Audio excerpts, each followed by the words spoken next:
Hi, this is Erin Johnson, Outstanding Ohio's most resourceful realtor, and I'm here today with another Making It Monday, helping you to make something great. And today we're going to be making sugar cookies or cutout cookies.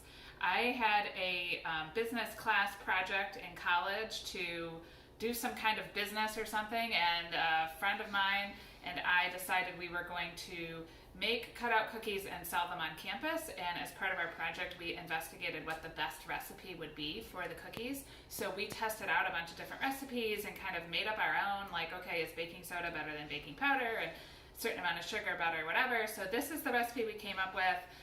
We called it Snack Attack Cookies, and it makes a pretty big batch, so if you want to, you could cut it in half. But you start with 2 cups of butter, which is 4 sticks, and you want them to be softened, and you're going to mix that first. Okay, so that's looking pretty good, nice and softened and beat up in there. And then the next wet ingredient is 2 eggs and 2 teaspoons of vanilla, and I just beat them in this little dish here, and I'm going to pour those in and mix those in. And then you also want to add 2 cups of white sugar.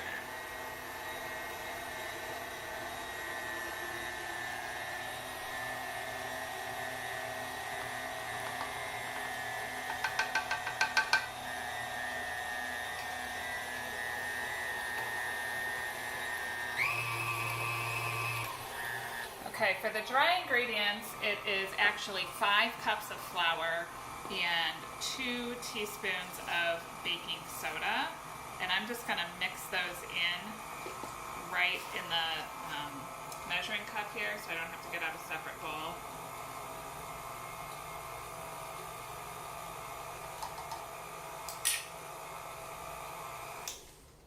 And then you're going to add those.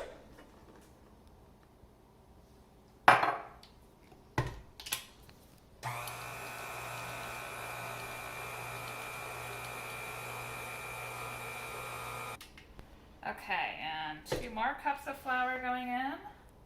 Just do this a little at a time so it doesn't get too unruly.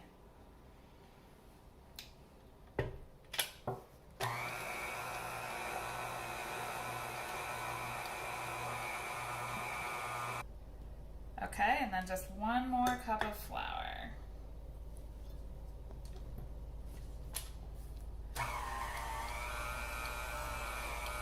And then when that's all mixed up, you want to put it in the fridge for at least 1 hour before you roll and cut them. That helps it just get a little more firm and easier to work with. So we'll show you the next step in an hour.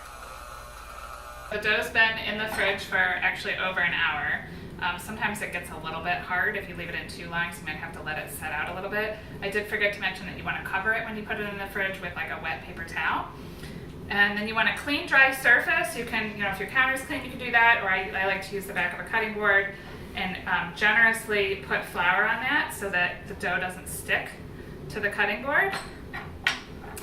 And you want to put a little bit of flour on top as well. And then you're going to get a rolling pin and roll it out. And again, this is still a little bit stiff, so it might take a while to get going.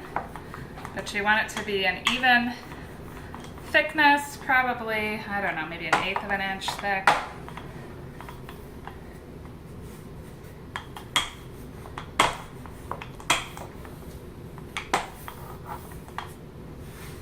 It feels pretty good. Oh, there we go. And then with the cookie cutter, you can also kind of dip that in the flour so it doesn't get too sticky. And you're going to want to go as close to the edge as possible just to maximize the dough and push it in. And then do the next one as close as possible and kind of use up your dough. And then when you've used as much as you can, you're going to take the extra away, put these on a cookie sheet, and then you're going to roll it back up. And if there's enough, you can roll it out again, and you can add some more to it and just keep going until you're done. And you're going to put them in the oven for 375 for about 8 minutes. Okay, once you have the cookies made, you need to frost them, and I make homemade icing as well. This is a recipe that my mom used growing up.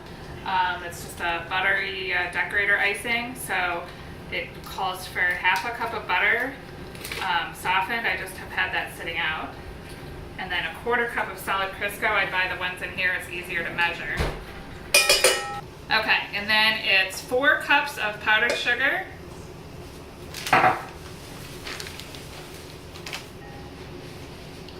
1 teaspoon of vanilla.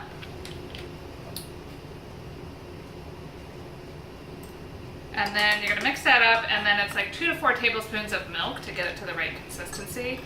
But you can kind of start to mix it and see how it's looking.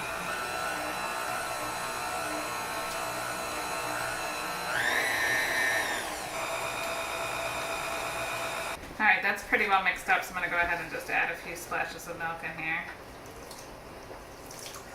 See how that goes. Might work better if you heat the butter and Crisco first and then add the sugar.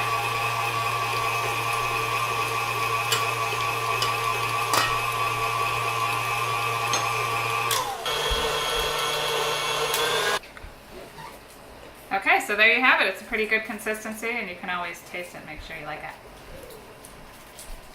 Very good.